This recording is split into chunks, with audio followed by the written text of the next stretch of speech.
এবারে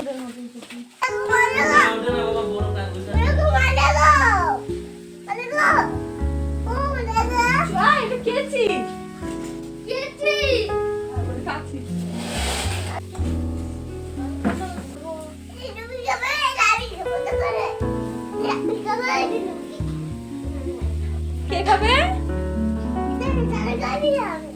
আচ্ছা ঠিক আছে।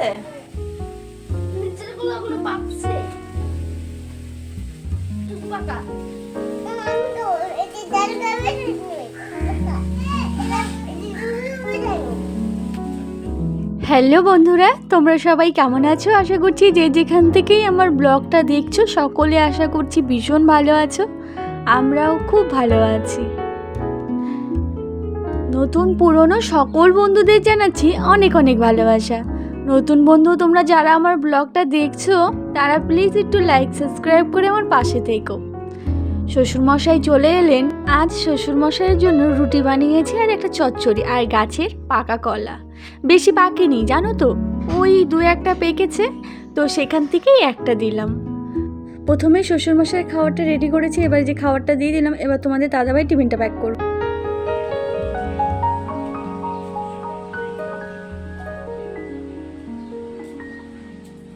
আজকের বারটা হলো শুক্রবার আর আজকের তারিখটা হলো জুনের, আজ হচ্ছে 13 তারিখ।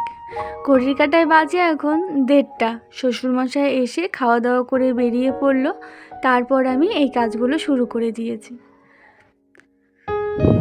ঘরের সমস্ত যাবতীয় যা কাজ ছিল সেগুলোকে কিন্তু আমি সব করে নিয়েছি।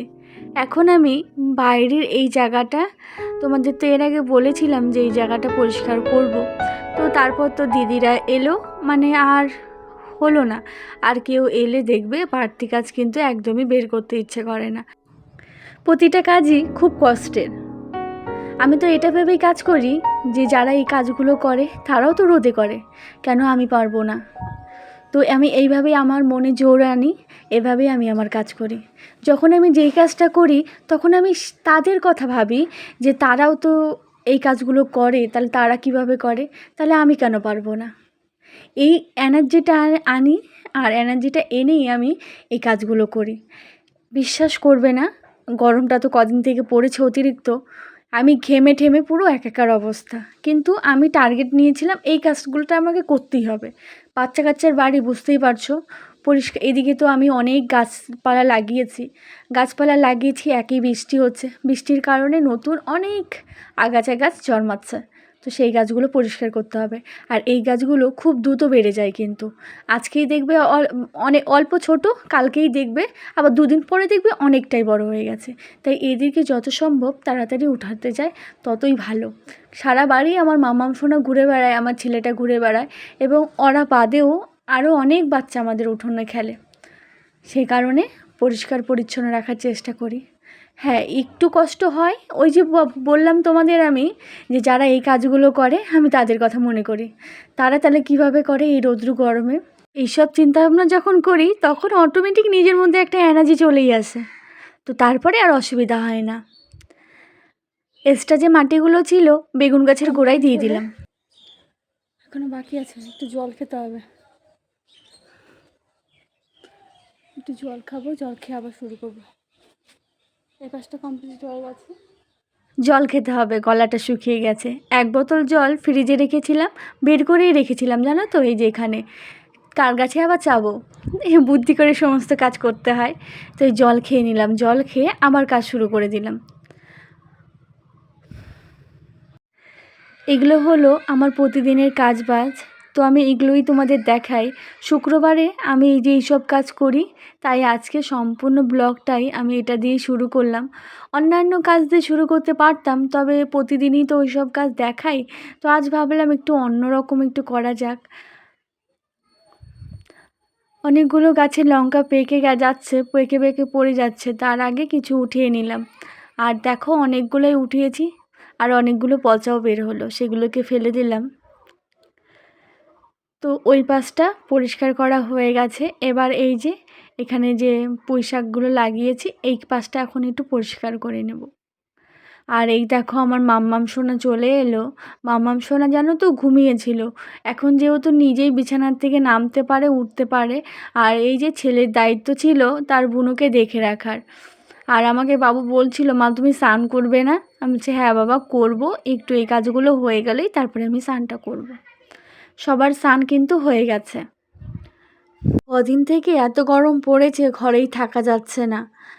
আর এদিকে এই যে দেখো সমস্ত গাবলা ভর্তি করে আমিও ফেলে দিয়ে আসলাম রাস্তায়। সকালে তো কলা পেড়েছিল, তো কাকি এসেছিলো ভাদালি দিতে, তা আমি সকালেই ভাবলাম, বললামও পচে গেছিলো, কাকি তাও একটু দেখলো যে ঠিক আছে কি না, পচে গেছিলো। তো কাকি আবার ওই গলা গাছটায় কেটে দিল, তো বেশ ভালো হলো। কিন্তু ওই আবার আমাকে পরিষ্কার করতে হবে ওই গাছটা। চলো যাই হোক, গাছটা তো কাটা হলো, তা না হলে ওটা আবার আমাকেই করতে হতো। তো পরিষ্কার যেহেতু করছি, তো এর মধ্যে করে নিলেও কোনো অসুবিধা হবে না। গাছটা তো কাটা হয়ে গেল। আর এই যে আমার ছেলে এখানে ওই যে কি বাজানোর একটা ডুগডুগি বাজানোর মতো একটা বানায় না কলারিটা দিয়ে, তো সেটাই কাকি আবার বানিয়ে দিল। তো ওরাও সেটা নিয়েই ব্যস্ত আছে। আর এই সুতাটা দিয়ে কলা গাছটা বেঁধে রেখেছিল, আবার আমি এটা যত্ন করে রেখে দেব, কারণ আরও তো অনেক কলা গাছ আছে। তো সেগুলো যখন আবার বাঁধতে লাগবে তখন কিন্তু ওই রশিগুলোতেই হয়ে যাবে। আর ওই সুতাটা ছিল ওই যে প্যান্ডেলের যে বাঁশগুলো বাঁধে যে, সেই সুতাগুলো ছিল। তো ওই সুতোগুলো কিন্তু অনেক মজবুত হয়। আর এই পাতাগুলো স্থলপদ্মর একটু ছাঁটাই করে দিলাম। এই পাশটাও অনেক ঘাস হয়ে গেছে, এই ঘাসগুলোকেও আমি একে একে সমস্ত কিছু পরিষ্কার করে নিলাম।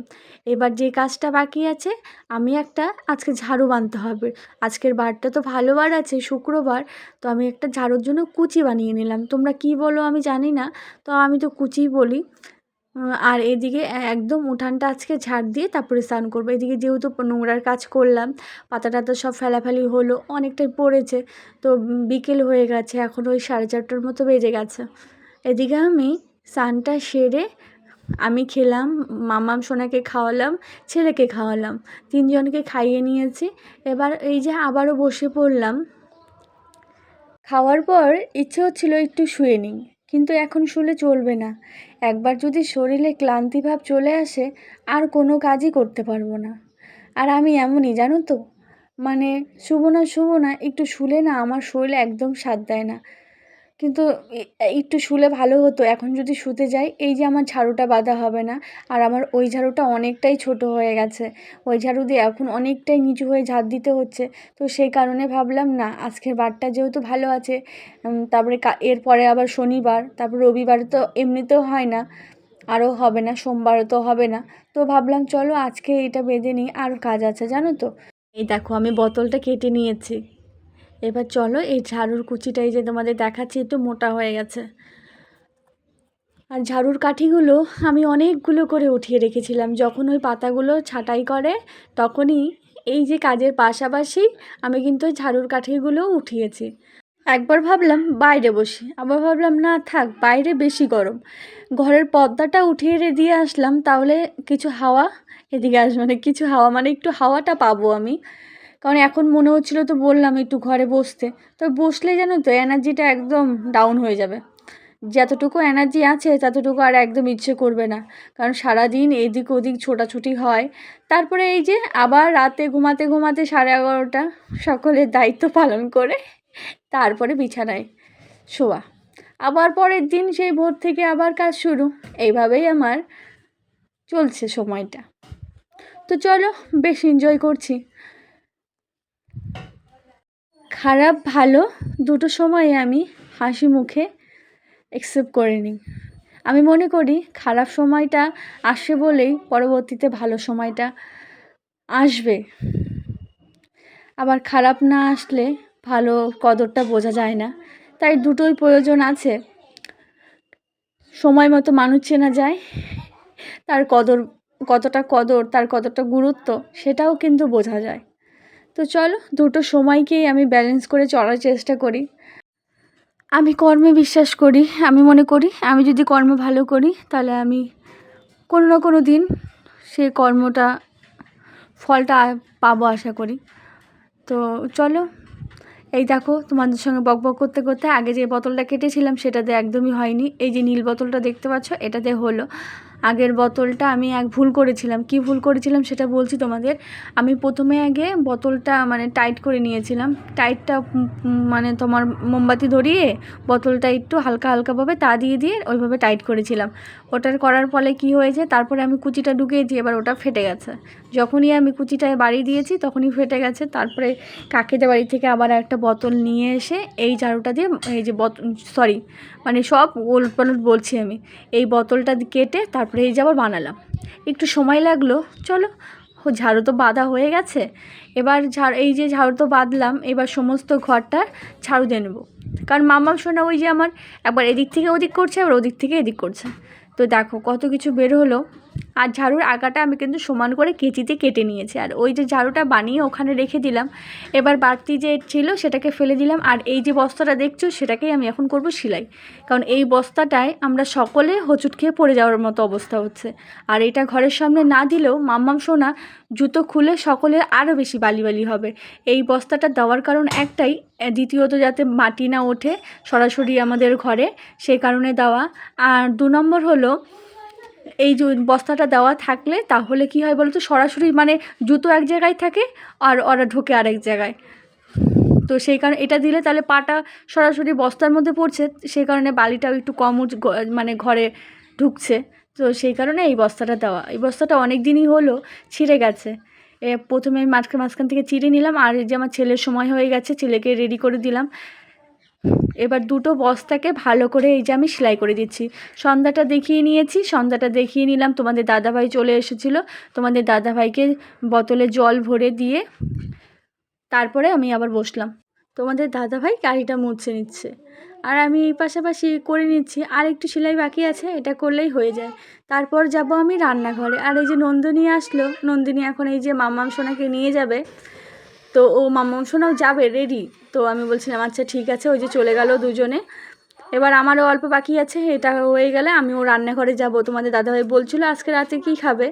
তো আমি ভাবছিলাম ডাল খাবো না, ডাল সকালে খেয়েছিলাম, কিন্তু ডালটা খেলেই বেস্ট হতো।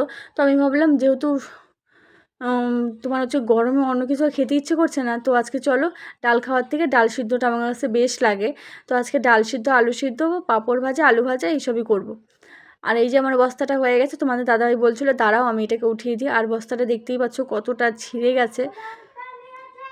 আর নতুন যেটা বানালাম সেটা এই যে পেতে দিলাম। তারপরে চলে গেলাম রান্নাঘরে। এই যে রান্নাবান্নার সমস্ত কিছু রেডি করে নিয়েছি। এখানে সিদ্ধ মেখে নিয়েছি, 2 রকমের সিদ্ধ, ছেলের জন্য ঝাল ছাড়া। আর এই যে দুধ জাল দিয়ে ছেলে মেয়েকে দিয়ে দিয়েছি, ছেলে মেয়েকে কিন্তু খাইয়েও দিয়েছি। এবার পালা বাবা ছেলেকে খেতে দিয়ে তারপরে কিন্তু আমি খেয়ে নেব। আজকের ব্লগটা এখানেই শেষ করছি। ভালো লাগলে লাইক সাবস্ক্রাইব করে পাশে থাকবে।